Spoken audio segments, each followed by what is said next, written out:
Hello, dear viewers. Today I have brought a new chapter in your English grammar. The title of this chapter is Modals. We will study about modals and I have prepared my video lecture on modals in 3 parts, and I hope you will be able to understand. You please listen carefully, see the video attentively, and I hope you will be understand. But if you feel any kind of problem to understand, you may call me between 10 a.m.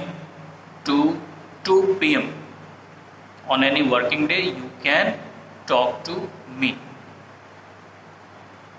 My number is 7380650384, and I hope you will listen and see this video properly. Keep watching, and my request is, if you have not subscribed my channel, please subscribe it so that whenever I upload any video, you may get the notification and take benefit of it. Thank you. Hi viewers, you all are most welcome once again in my YouTube channel English Guru Satyendra. Today I have brought another lesson from English grammar, and the title of the lesson is Modals.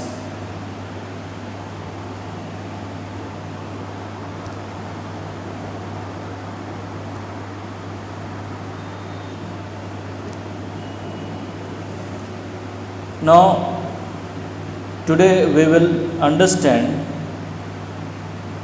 what are modals, what are its uses, how many types of modals are there. Let's see.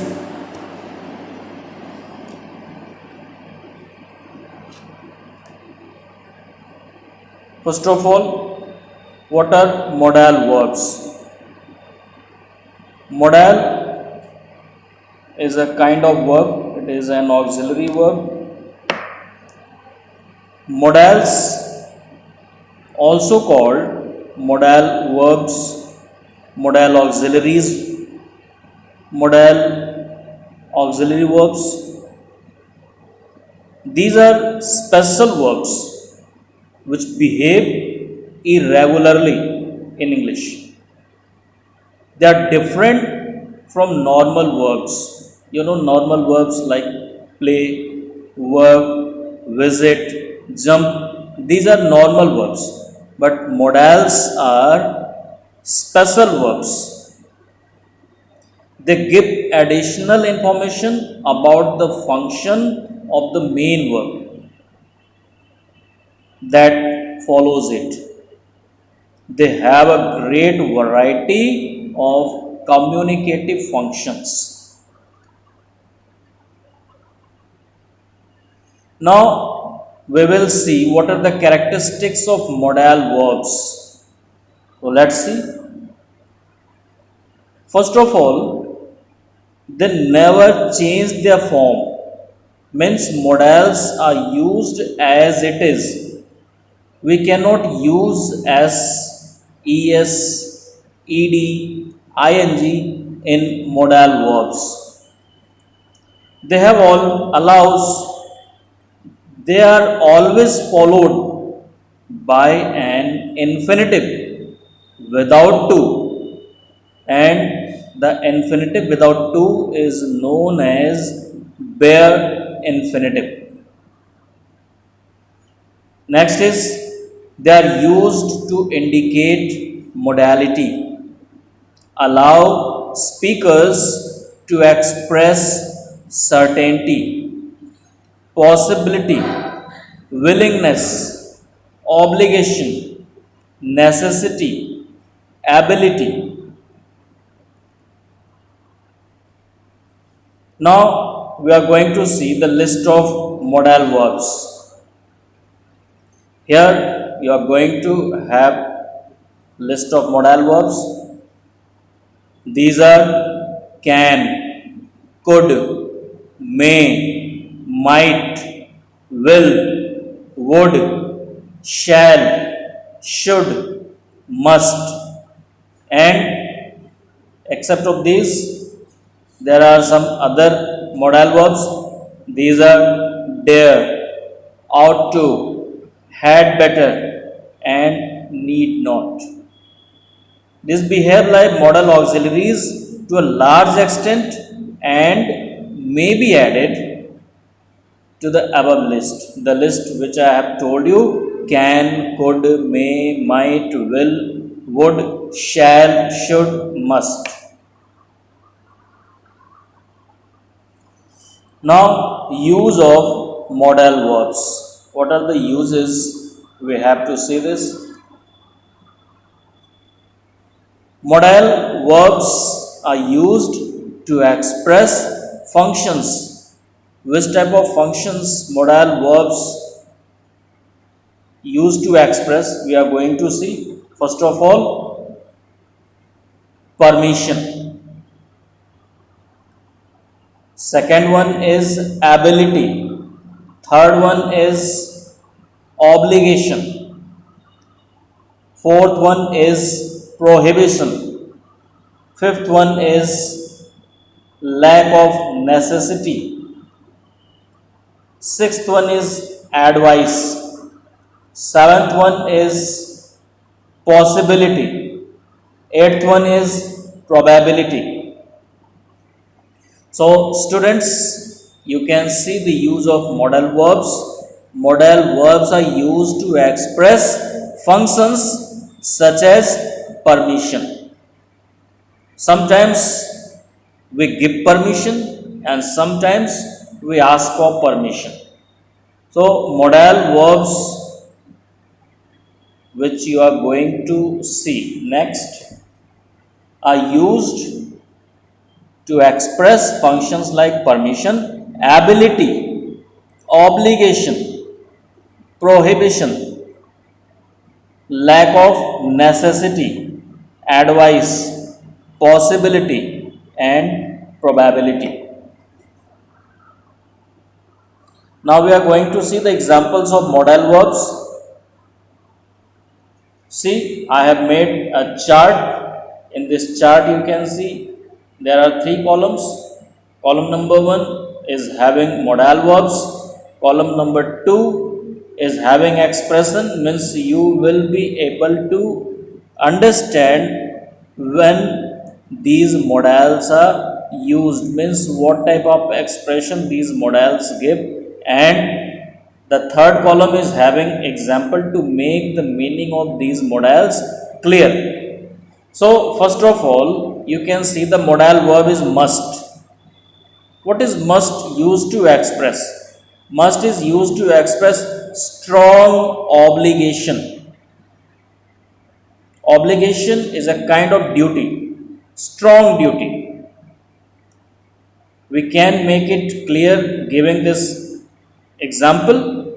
Example is, you must stop when the traffic lights turn red. Means this is the obligation of the road users that they must stop when the traffic light turns red.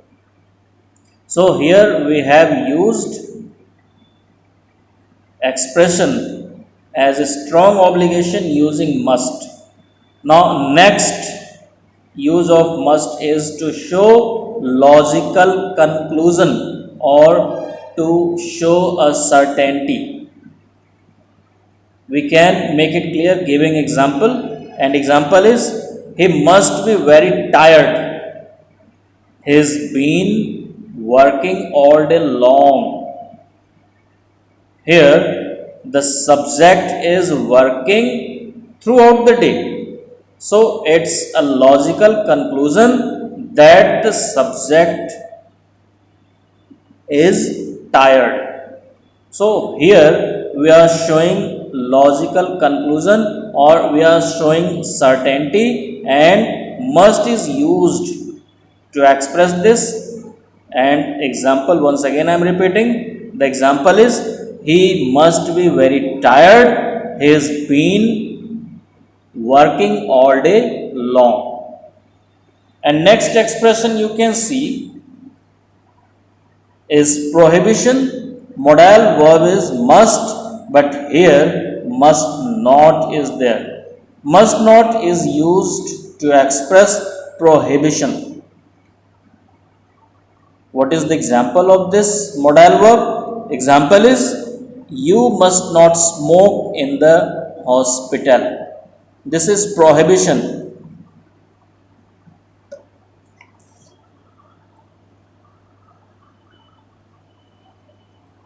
Now next modal verb is can. Can is used to express ability of the subject. Example is I can swim. Means here the subject is able to swim. Request, the second expression of the modal verb can is request. How can we do request using this can? Example is there, can I use your phone please? This is a kind of request. The subject is requesting to someone to use his phone. So the sentence, so the example is can I use your phone please? Possibility is also expressed using modal verb can. How can we show possibility? Smoking can cause cancer. Means there is a strong possibility of cancer if someone smokes. It does not take it as granted that cancer will take place, but there is a possibility. So can is used to express possibility, and example is smoking can cause cancer. Now the next expression of can is permission. You can join us from tomorrow. Here the subject is being permitted by someone else. The permission is being granted, the permission is being given. So example is you can join us from tomorrow. The next modal is could. Could is the past form of can. First of all, you must know could is the past form of can. And what type of functions we can see of this modal is just before you. First of all, the expression of could is ability in the past.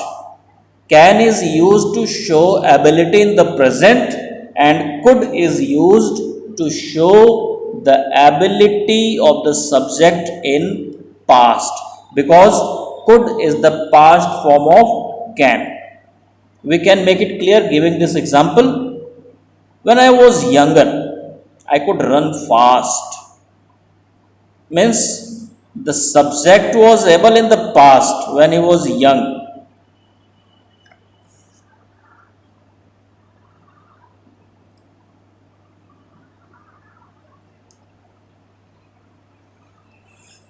The next expression of could is polite request. Could is used as to do polite request, and you can see the example. Excuse me, could I just says something. So you can see here is a polite request.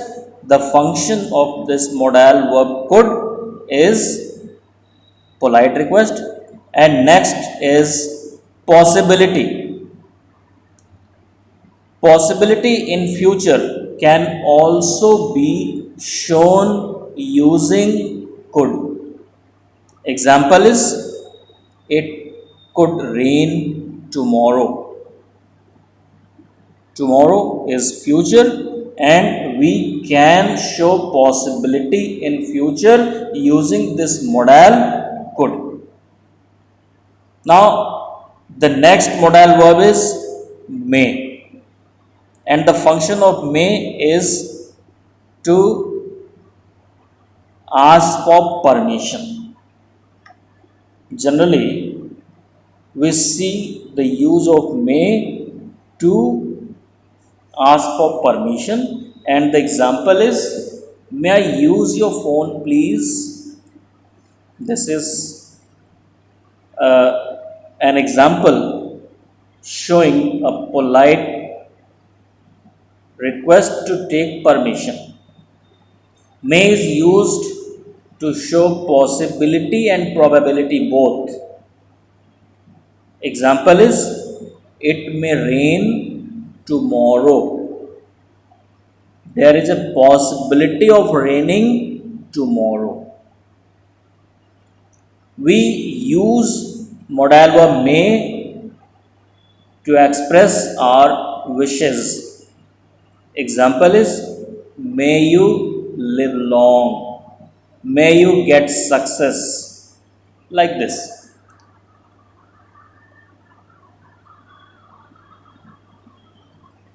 The next function of the modal verb may is to express purpose. Let's see. Giving this example, he works hard.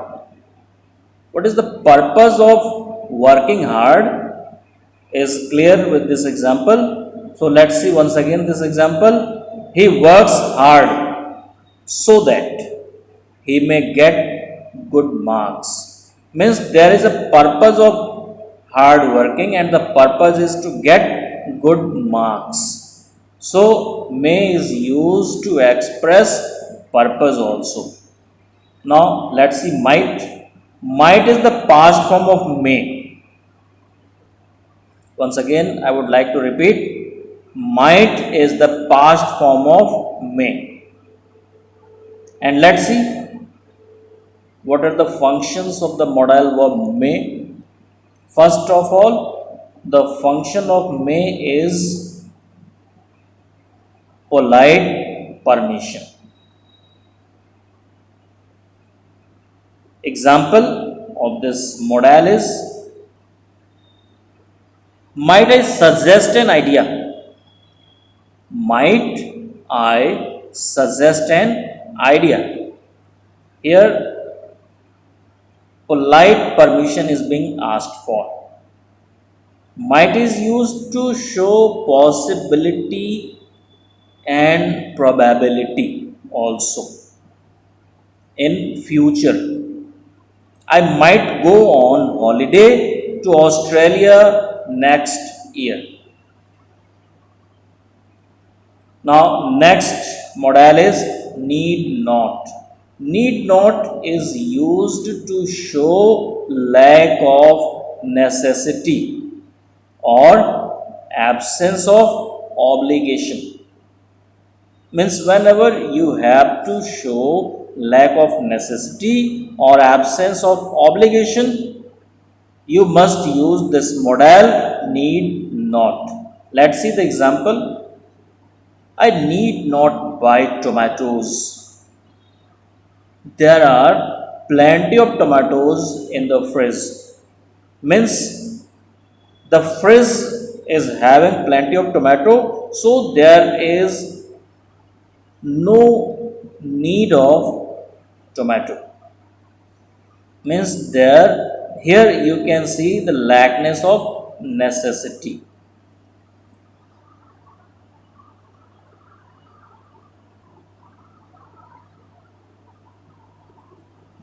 Now next modal verb is should and ought to. What are the functions of should or ought to? Let us have a look. First of all, the function of these two modal verbs is used to express 50% obligation. Means obligation you will see here, but it would not be very strong obligation. Example can be given to explain this modal verb. I should, either you can use should or ought to. I should see a doctor, I have a terrible headache. Or you can express the same sentence using the modal verb ought to. I ought to see a doctor, I have a terrible headache. My dear students, I would like to make one thing clear here. Whenever you use ought, to is essential to use.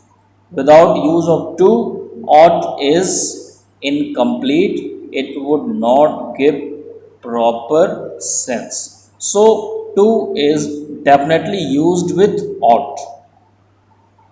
Once again, I am repeating this example. I should see a doctor, I have a terrible headache. Or I ought to see a doctor, I have a terrible headache. Next function of this modal verb should or ought to is to give advice. Let us have a look on the example to make its sense clear.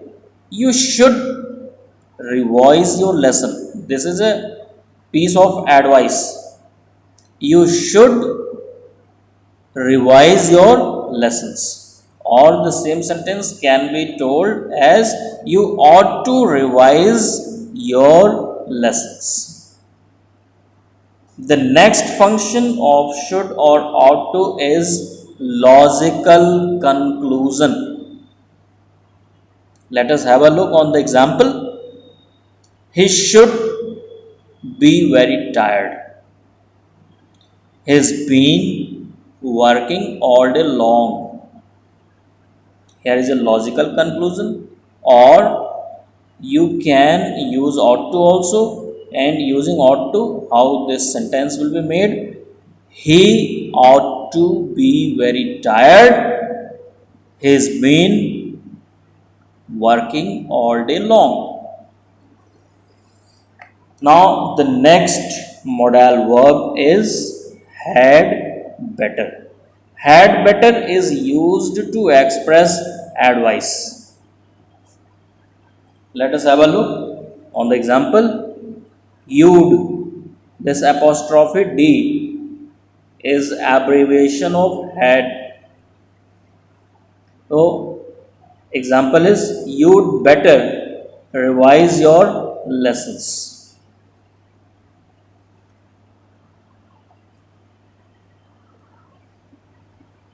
Now the points which are required to remember always while you are using modal verbs are: modal verbs are followed by an infinitive without to. The infinitive without to are also known as bare infinitive. Examples: you must stop when the traffic lights turn red. You can see modal must has been used, but without an infinitive.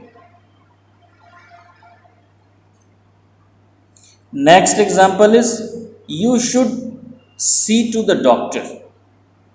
Should is used without infinitive.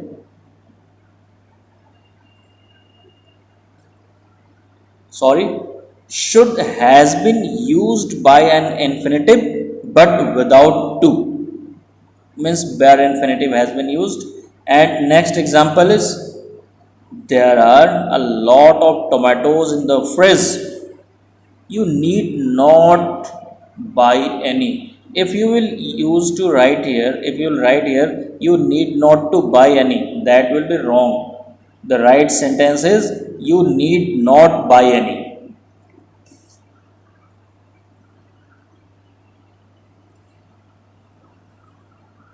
Now modals in the present and past. My dear students, we will continue study this modals in present and past in our next session. Till then, have a good day.